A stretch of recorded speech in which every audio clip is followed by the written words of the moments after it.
All right. Well, welcome to another Bright News discussion. This is our first one after the election. Yep, So, it's our first one in quite a while. yeah, it's been a while, man. It's been a while. We're both over here. We're both here smiling. You know what I mean? We thank God. We thank God, right? Amen, man. That was a this election broke the mold. Yes, it did. It it They they, it, it they very said much did. they said there was going to be a red wave.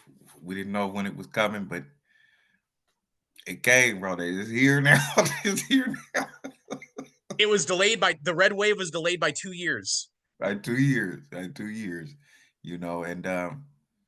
And well, I'll just ask you first, man. How do you feel? What are you feeling right now? What are you thinking right now?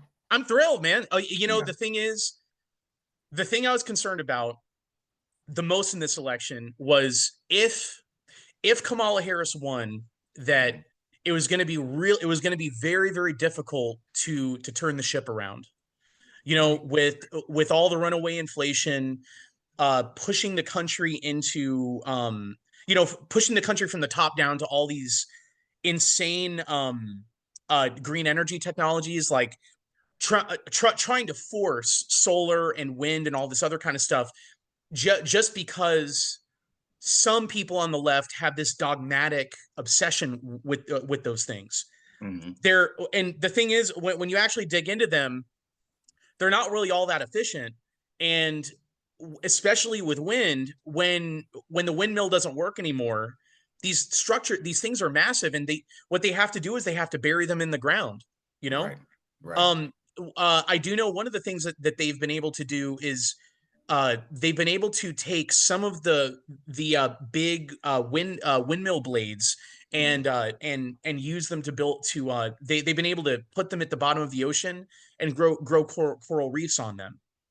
but Mm. but that's really the only thing they've been able to find that they can really do with them. And then another problem is, if the windmills are too close to the ocean, Hmm. it causes marine life, especially whales, to get confused, and you end up having a lot of whales beach themselves.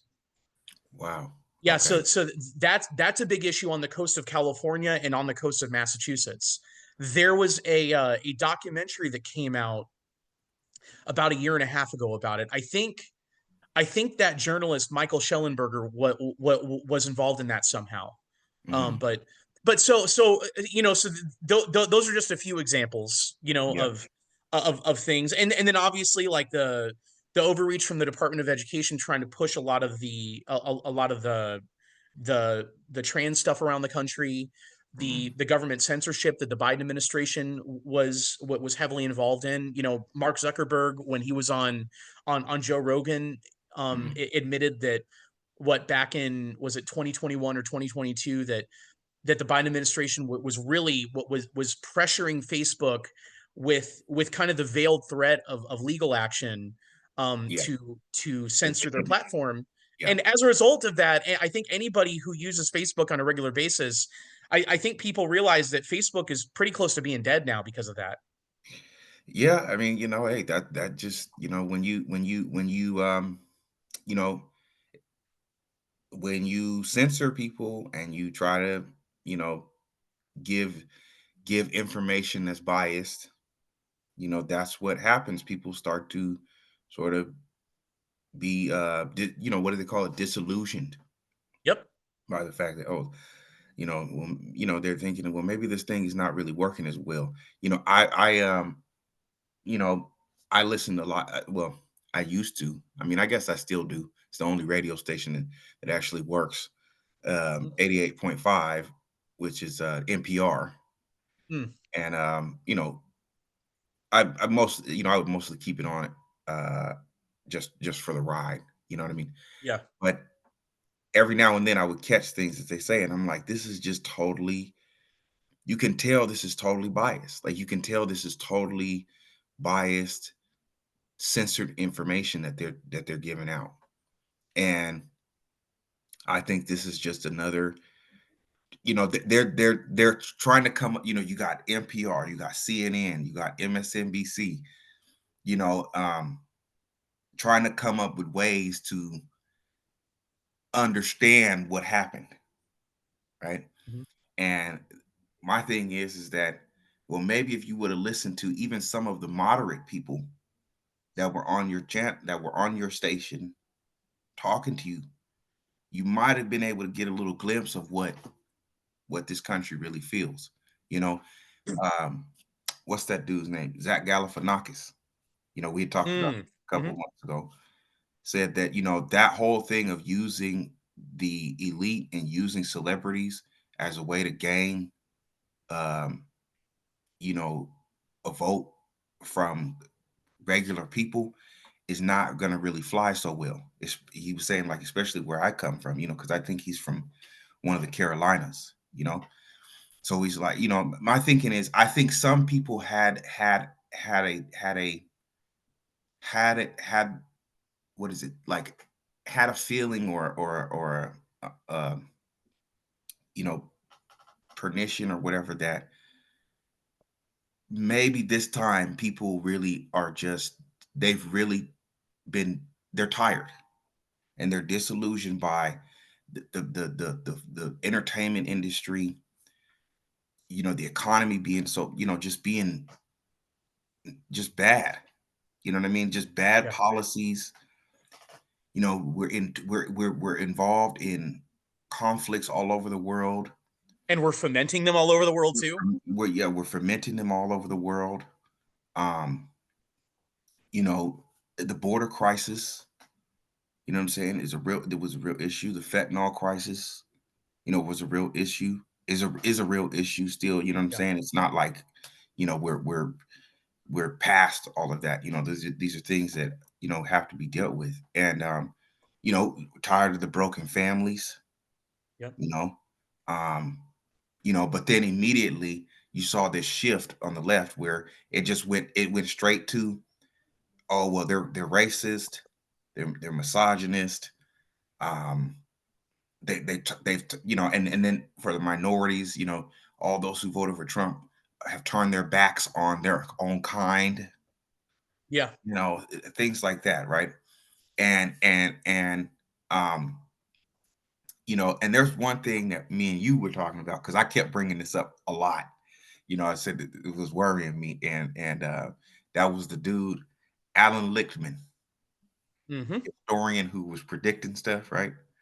So remember, he kept on saying, um, Kamala Harris is going to win this election. I still stand by my 8 keys, right? He has a lot of pondering to do, doesn't he?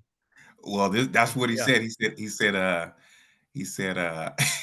he said, this is from the Washingtonian. He said, I am going to, I am going to take some time off to assess why I was wrong.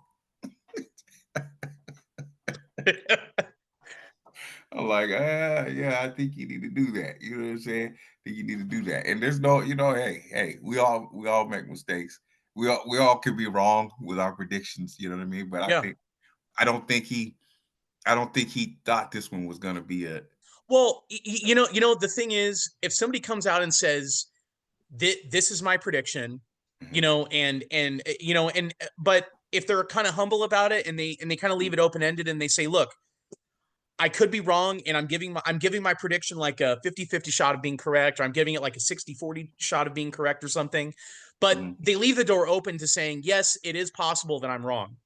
mhm. Well, that guy came off very arrogant and Yeah, made it sound like if if he proclaimed it, that it was the absolute truth. He made himself sound like an academic version of Miss Cleo, you know? right. Yeah, yeah. Call me now for your tarot Yeah. reading. Yeah, Yeah. yeah. Now I want to play this. I want to play this clip, bro, because this had me cracking up yesterday, and I don't know, I found it so funny. Okay, but I'll play it for you, and let's see. I won't play video because I don't want to get, whatever, but I'll see if I can play the audio. You can play the video because it would technically be fair use. Okay. Yeah. You just have to make sure that the video doesn't have any copyrighted content in it, like a Uh, song playing in the background or something that might be copyrighted. okay. Well, let's see. Now, can you hear that? No. You can't hear it? Mm-mm. Okay, hold on 1 second. I know this is gonna be bad editing, guys, but I want Shane to hear this. Okay.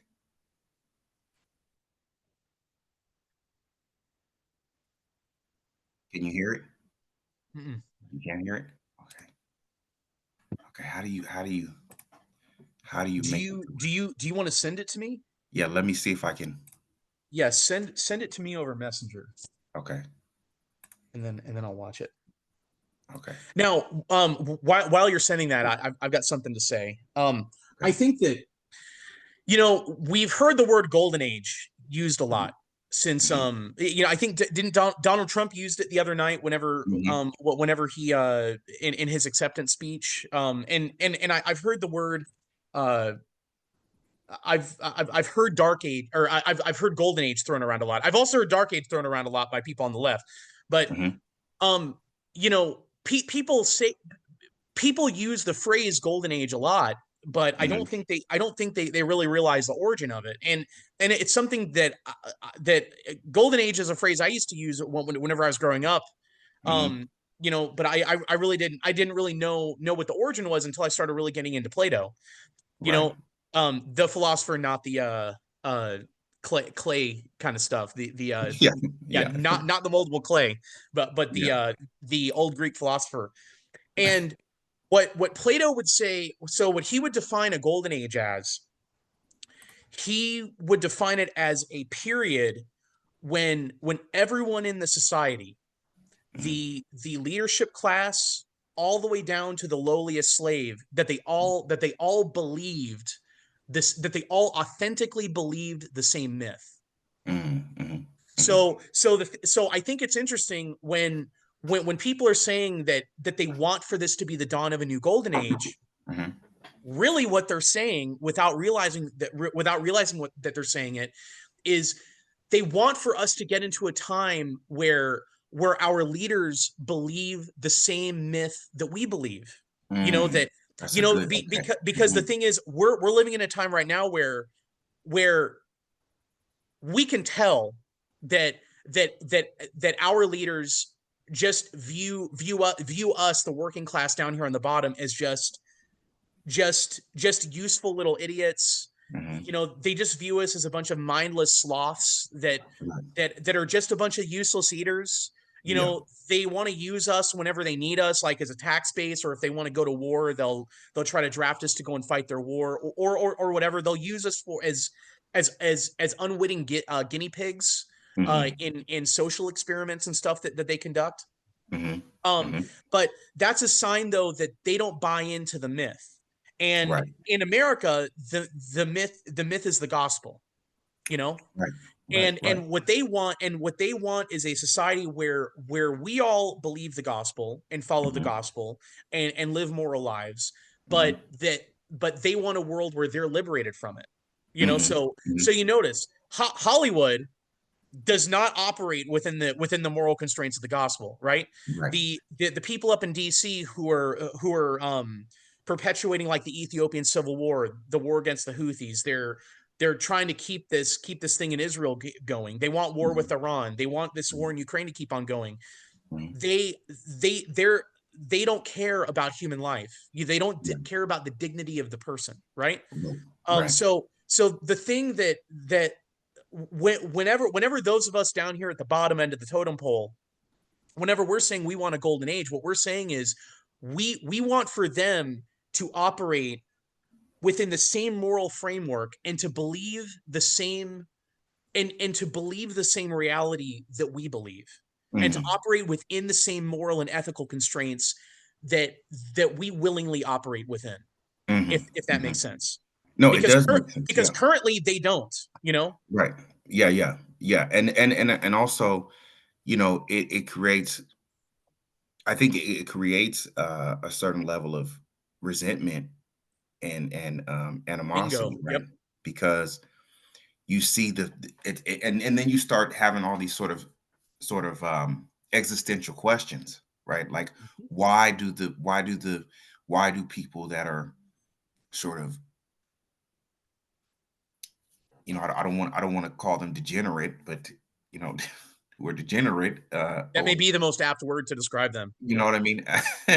um, you know, um, or why are they allowed to get away with certain things in life, and we're and at the same time it's kind of like we're paying for it, we're paying for Yep. them to enjoy that sort of lifestyle, and while we're crying out to God to help us, we're crying out to the Lord to answer us, and I do think that what we saw this week was really that, it was like, Yeah.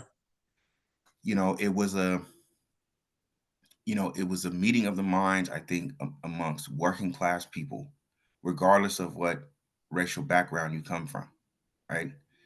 Yep. We're just tired of dealing with the elite, tired of dealing with people who have, who are, what do they say, cloaked in immense power, being able to run the lives of everyday Americans who just want to have a better life, man. You know what I Yep. mean? And that's the thing. Just because you're wealthy and just because you happen to hold a position of power, that does not entitle you to to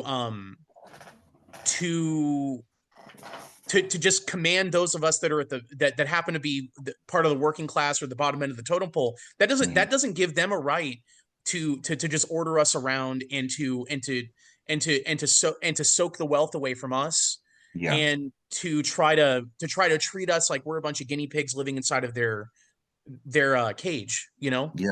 Yeah. That does not, might does not equal right. Mhm. Power is not a virtue. Mhm. Mhm. And in many ways, Trump winning and winning by the margins that he has won by, I think that I think that this is the little guy fighting back and saying power is not a virtue. I don't look up to you as being some noble leader or something just because you happen to have a bunch of money and you happen Mhm. to wield a bunch of power. That doesn't make you special. Sorry, buddy. Right. Right. Right.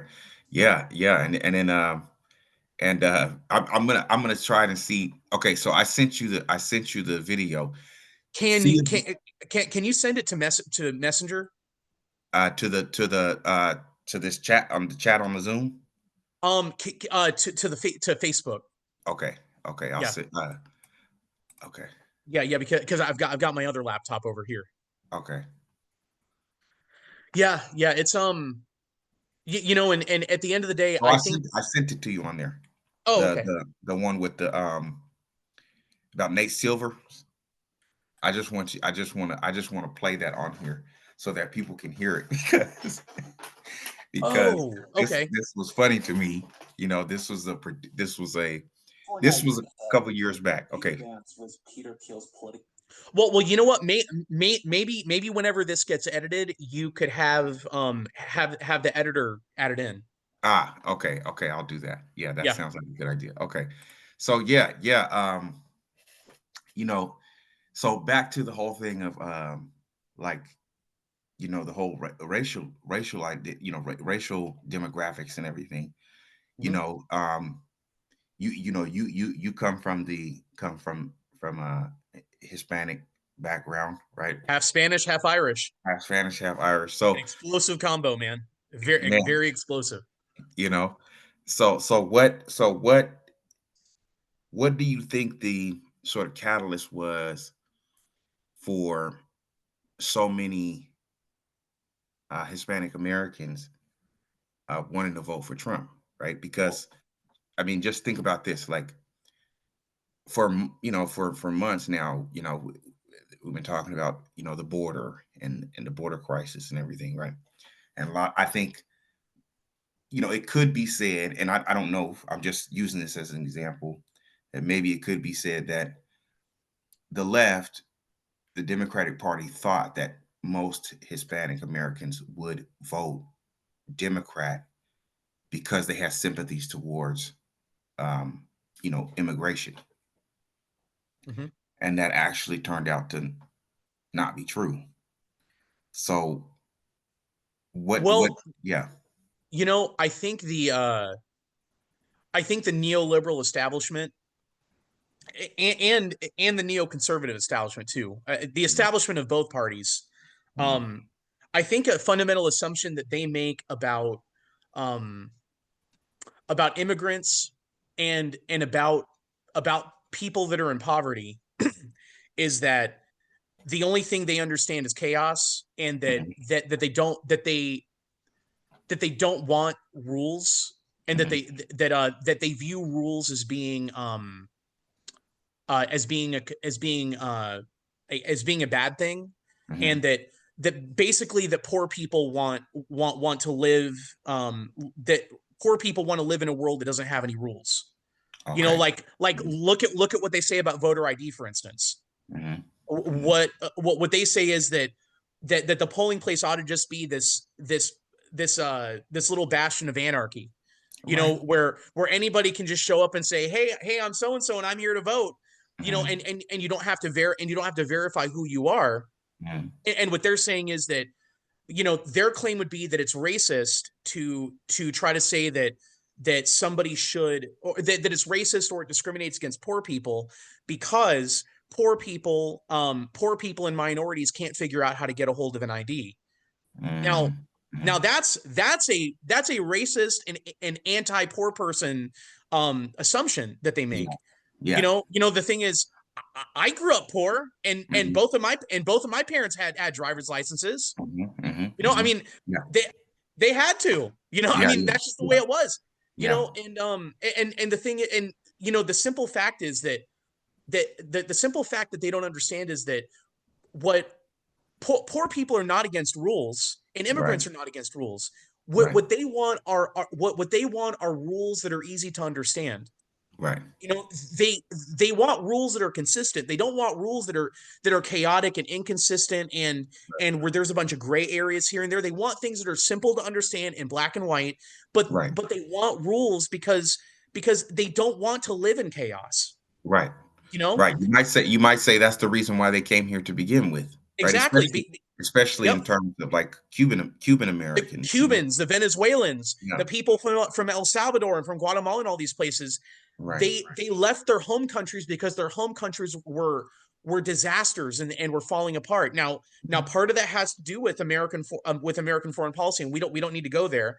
Right, right. Um, but the thing is, they don't want to come here, and they're not coming here to be agents of chaos, and they're not looking to live in In a world that they left a behind. world of chaos, right? Yeah, Mm, they want to live in an orderly place, mhm, and they want the rules they want the rules that govern the place that they live mhm. to be consistent and to be easy to understand and to be universally applied. Those are the things that they want, you know. Right, right. So I think in many ways this was the Hispanic community pushing back and saying we want rules. Right. If there are laws in the books, we want them to be enforced. We don't want the powerful selectively enforcing rules and saying, Right. well, we're going to choose to enforce this rule, we're going to choose not to enforce this rule. Mhm. They just want it they just want the rules to be universally applied. And the thing Yeah. is, the way the thing that makes it easier for poor people to work their way up into the middle class and to even work their way up to becoming wealthy is for there to be universally applied rules that are applied to everyone, that are Mhm, consistent and easy to understand and that make sense. mhm, You know, mhm, they if the rules are if the rules and laws are all, it's just this big gray area where they're selectively applied here, and it's this mhm. big chaotic thing, it's all inconsistent, then there's no way that poor people or immigrants are going to be able to really there's no way that they're going to be able to make it well enough that they can work their way up Yeah. into wealth, you know, and into a higher status. And in many ways, I think that's the design. Right.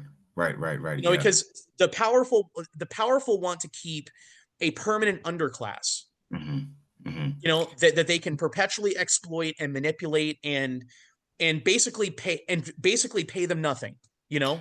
Right, right. And the That's thing what they and want. at the same time, you think about like they use the racial component Mhm. so many times to say, well, it's always this that, they play on grievances, Mhm. right? Especially like historical grievances or past grievances, you know what I mean? That, oh, well, this country did this to you, and therefore you don't have equal rights and you don't have this and that. But I'm thinking to myself, I don't understand how, you know, how that, I'm not saying that that's not true, right? But I'm saying that, how would I put it? Like, it amazes me how people can come to this country from so far away, right? And they don't. Some of them don't necessarily speak English, Yeah. and they're able to climb up in the ranks. They can buy a house, they can buy a couple cars, they can start a business, right? They don't speak English, you know. And meanwhile, the generations of Black Americans, Hispanic Americans, white Americans, whatever, who've been living here for so long, can't afford to, can't afford to pay their mortgage. You Yeah. know, um, they can't afford to, buy groceries. You know, they can't afford to sustain their families. They're you talk about the divorce rate and relationships breaking up, by the thousands And they because can't afford to go to the doctor too, right, right? they can't afford to go to the doctor. Yeah. I mean, we've seen what the statements by RFK Jr. And what he's committed to, doing for this country, and changing, a lot of you know, the eating habits and some of the food laws and stuff like that. You know what I mean? You Mhm. think about chronic diseases like diabetes and cancer, and all that, and That's the thing. You take SNAP benefits, for instance. mhm, You look at the things that people can buy with SNAP benefits. They mhm, can buy cereal, they can buy cookies, they can buy crackers, they can buy all kinds of things like Little Debbie snacks and everything like that. mhm, Now, granted, those things are very calorie dense, right? mhm, mhm, So that is something that will make hunger go away.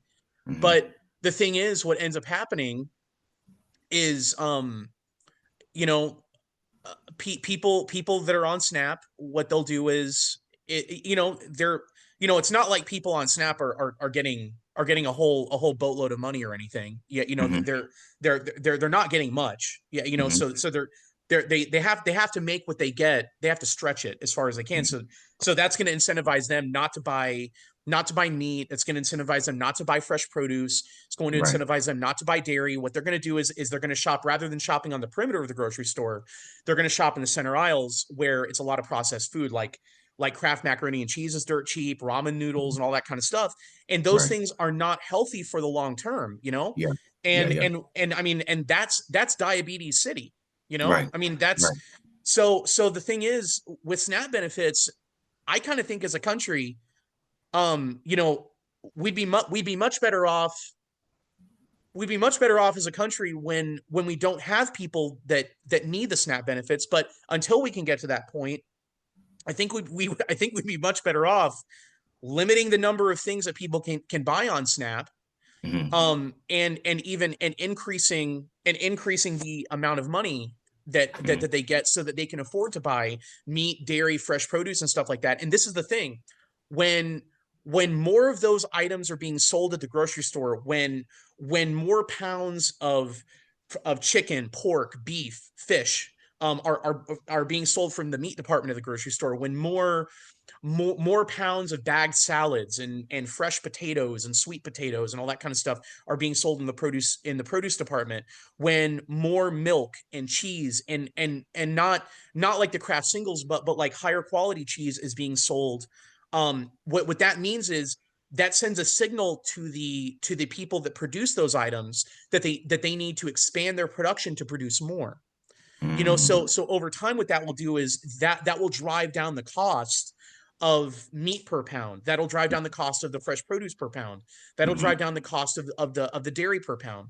Mhm. Because currently we have a system that rewards processed food where my guess, I haven't looked at the numbers, but my guess is that the majority of SNAP benefits are probably spent on things like cereal, pasta, Yeah. all that type of stuff. Now, I Yeah. could be wrong, but that's my gut on Yeah. it. And so what that does, that incentivizes farmers and producers to produce more of that kind of food Mhm. rather than the healthier stuff. So what it does is in the field of economics, there's something called opportunity cost, which means that you can only do one thing at a time. So Mhm. if you have a choice between doing, let's say you're a farmer and you've got 100 acres of land.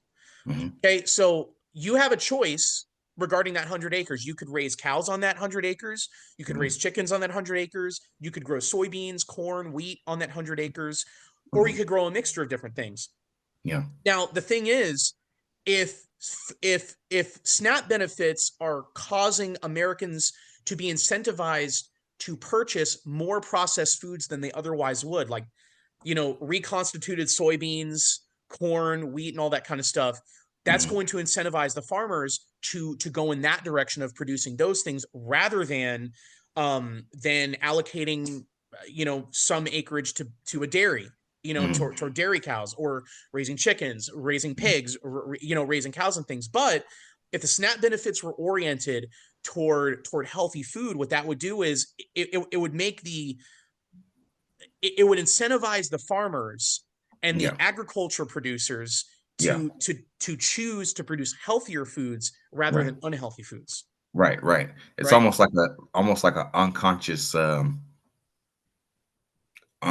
thing you're doing well, I guess in order to well you're meeting the market's Right. demands, right? Yeah, like this is the thing. Like, let's say that the government came up with a program and they said, we're going to we're going to pay everybody $100 who wear green t-shirts on Thursdays. Mhm. Well, what you would end up doing is there would be a lot of people that would be wearing green t-shirts on Thursdays that otherwise wouldn't. There are going Right. to be lots of them doing that. And then what would end up happening is the cost of green t-shirts would end up going up, right? Because Mhm. the cost of the dye to dye t-shirts green would end up going up because that would cause people to buy up as many green t-shirts as they possibly can, because they're going to be wearing the green t-shirts at least once a week, Right. and so what that would do is, on the production end of things, it would incentivize shirt producers to produce lots of green t-shirts and fewer of the other t-shirts, Mhm. right? Mhm. So Mhm. that's what's happening in the food industry, Mhm. Mhm. and so that's what has me so excited about RFK Jr. Mhm. is what he wants to do is examine the SNAP benefits and figure out how to get healthy food into the hands of people that are on the SNAP program. Mhm. Because what he sees it as, he not only sees it as he sees it as an opportunity to accomplish two good things at one time. One, you get healthy food into the hands of people that are struggling financially, Mhm. and two, you incentivize the production of more healthy food. Right. Right. Right. So Right. it's a It's a beautiful it's thing. yeah, it's a win-win, right? Yep. Now, what do you think about what do you think about Elon Musk cutting the government budget by what did he say, 2 trillion or something like that? I, I love it, man. I absolutely love it.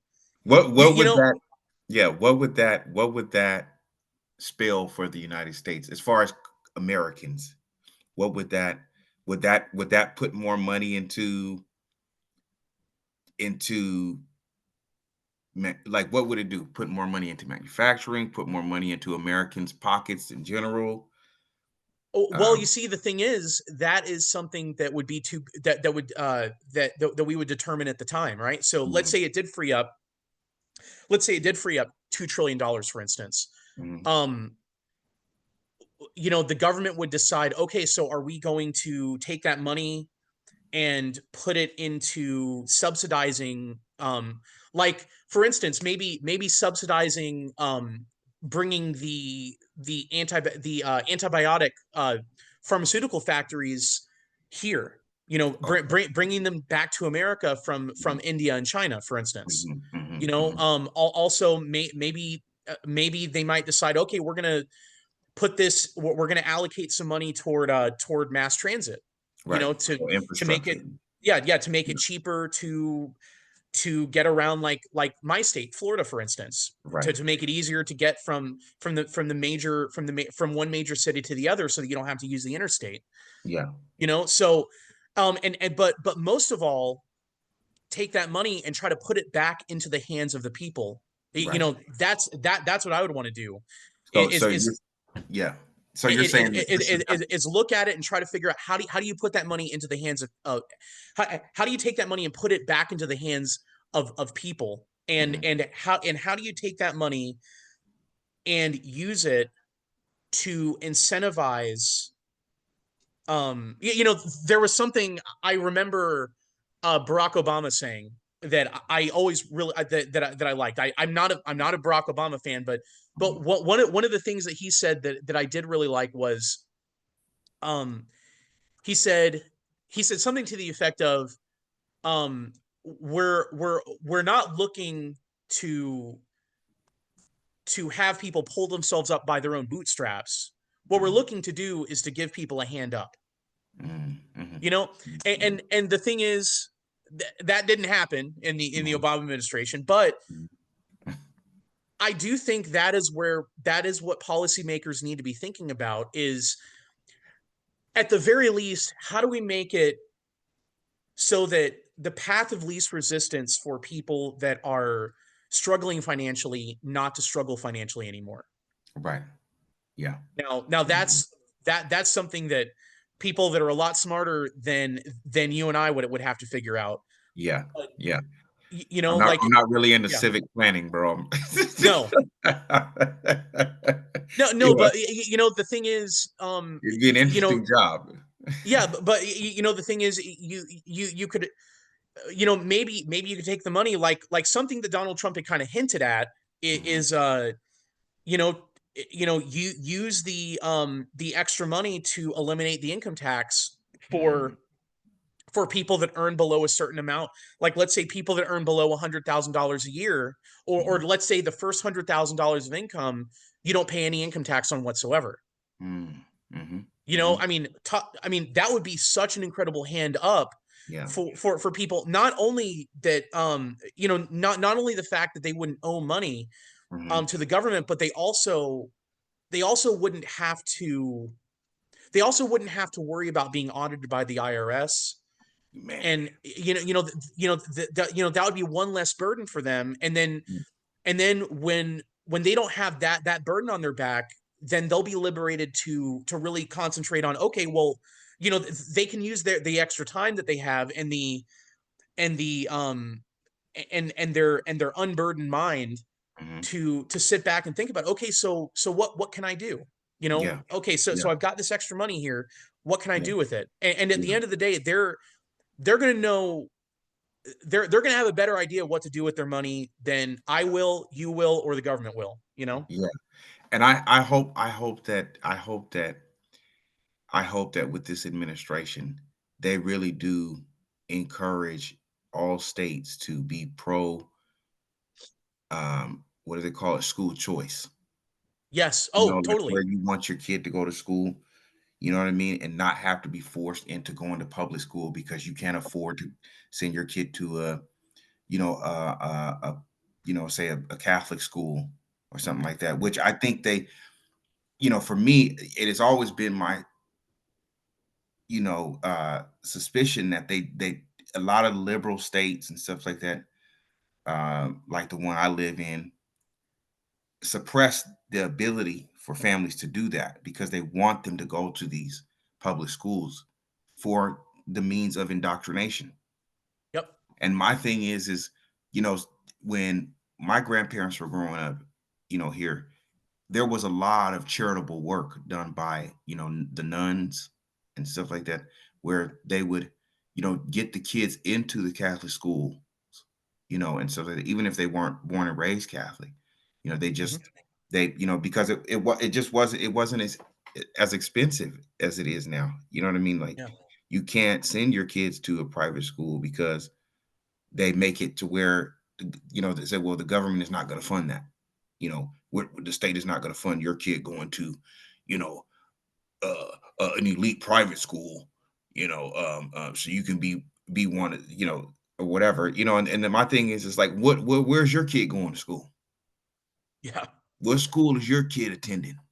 What Montessori are they? You know, what Montessori did you have them in for gifted children? You know what I'm saying? That this is the shit that Yeah. they do, and to me, that is what people were tired of. They were tired of the Yeah. hypocrisy. Why is it okay for your family to eat healthy? And you were talking about that store that all them people in Hollywood go to. Oh, eating- it's eating- called Erewhon.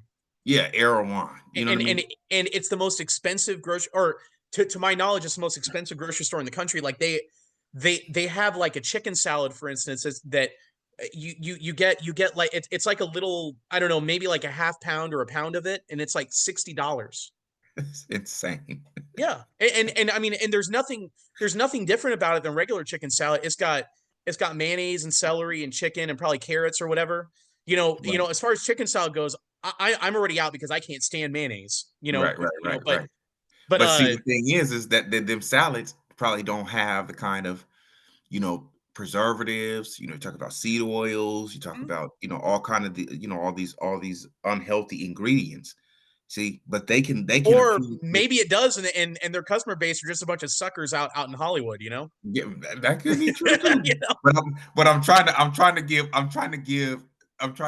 the normal man a benefit of the doubt of Mm, why we're angry about a yeah, $60 chicken salad at Erewhon. I yeah, think I think I think that just people just they're just I think so we're all sort of we're all tired of the cloudiness. yeah. We're tired of not being able to to to think clearly anymore. And on top of that, I think people are ready to have a certain sense of um wanting to see their country as good. Mhm. They want to wake up Yes. and say this country is God's country. Yep. He has blessed us. We should be thankful for that. We got to let's get on the right path. Let's start having families, you know, build again and be healthy again and you know, make America great again by not by being this is my thing. The way I see Trump's win is you're making America great again because you want to be an example to the Mhm. rest of the world, not an enforcer of power, but you Right. want to influence the world to be more like you. You want to encourage Make them to be on the make right. America something aspirational. You know? Yes, yes, Yeah. yes. Make them, make it desirable again. Yeah. Make it, m- morally, have moral integrity again. That other people they want that. That they will want that. And all these, I'm so glad he's making those European leaders. They are nervous as hell. You know, Yeah. the only two, Giorgia Maloney and Victor Orban, I think they were behind Trump's win, Oh, yeah, you know, totally.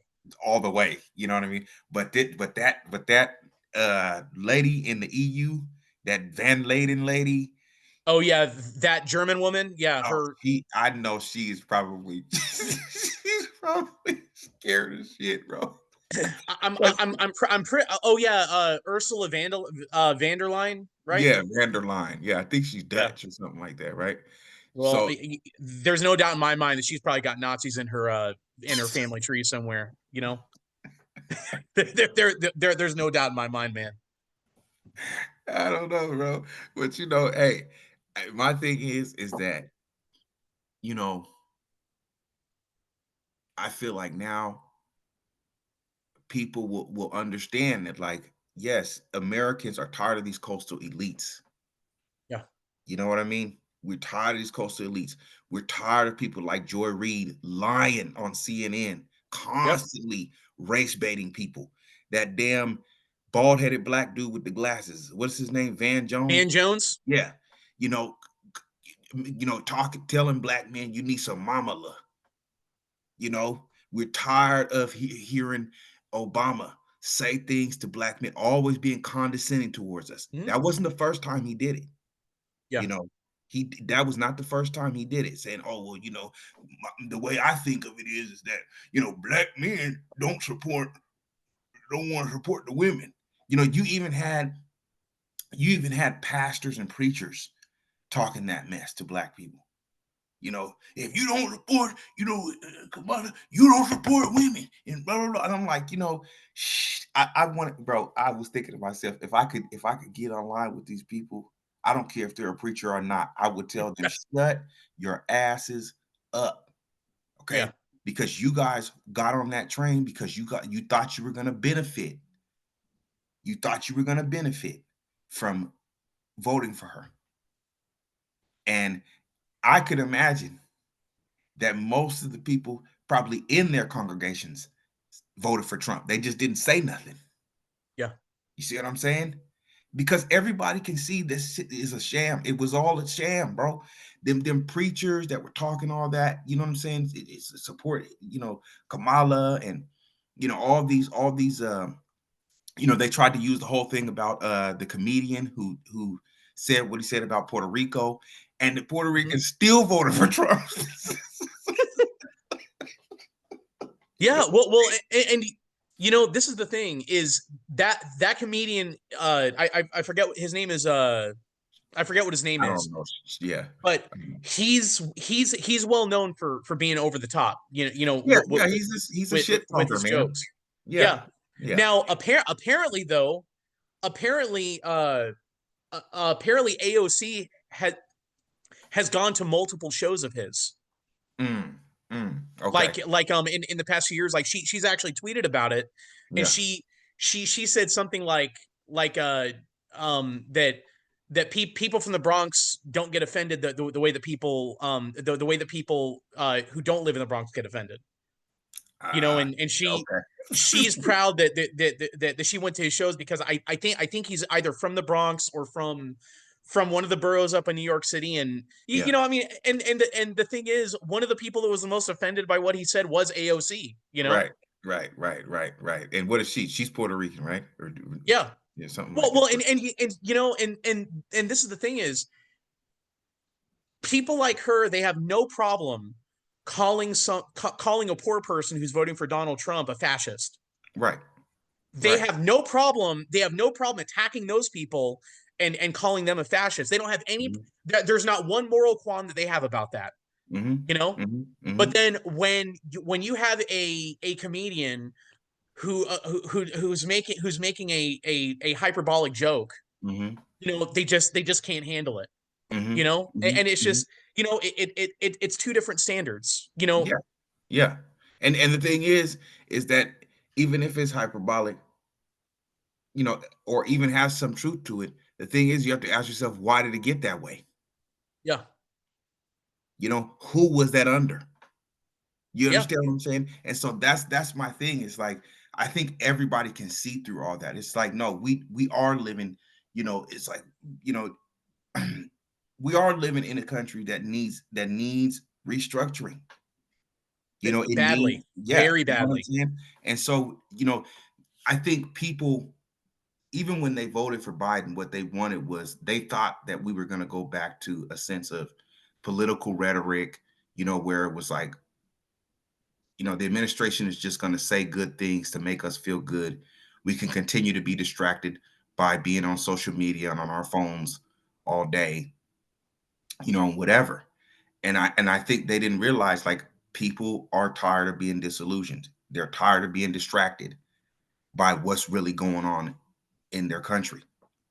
Well, You know and what I mean? you remember how when Joe Biden was running in 2020, he was saying that his administration would represent the adults coming back into the room to run things. That that that basically he'd be running America very efficiently, very functionally and everything, and that there wouldn't be the mean tweets. And Mhm. so I think that ended up swinging a lot of people. And then there was also all the chaos of the mail-in voting. You know, we probably Mhm. don't want to go there because I don't want to get you banned off of YouTube.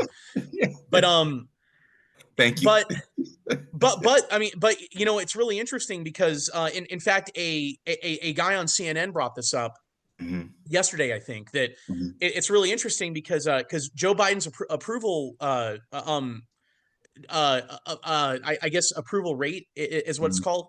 mhm, That it was in like the 40s mhm, after he was elected. You know, mhm, mhm, in fact, it may have even hit 50% at one point or another. But things were going good for him all the way up until the withdrawal from Afghanistan mhm, and and when they try to force the jab on everybody. mhm, mhm, You know, mhm. those were two moments, and I think from that point on, I don't think his approval rating got out of the 30s, Wow. Okay. Yeah. which I believe that he was the most unpopular president in U.S. history. Yeah. Yeah. Yeah. I And I think he know for a is. fact that Kamala what was the most unpopular vice president in U.S. history. Yeah. Yeah. No, that's oh, that's another thing. So yeah, with you saying that, here's what I want to say. I want to ask you, and we can end off on this, is that do you think that this is the collapse of the Democratic Party? No, Okay. no. Now, I think they're going to go into a period uh, of Hibernation. possibly restructuring where Yeah. there are going to be a lot of conversations behind the scenes.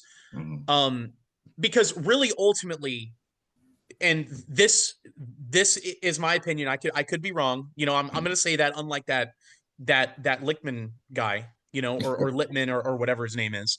Yeah. Uh, you know, the I think where the Democratic Party really fell off the rails was back in 2016 when from the Mhm, top down mhm, they they pretty much assassinated the Bernie Sanders wing of the party, which was really ascendant.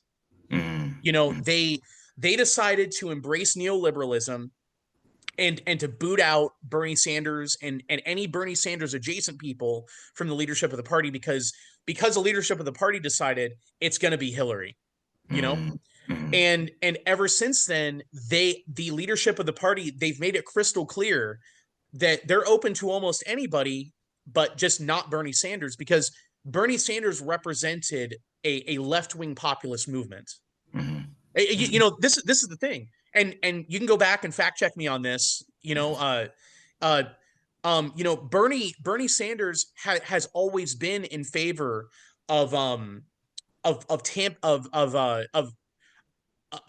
tamping down immigration and at least up until like 2020 he had always been opposed to illegal immigration, mhm, and the reason he was is that Bernie, and I disagree with Bernie Sanders on a lot of things, but Bernie Sanders is fervently pro worker and is fervently um pro middle class and pro working class and pro poor people.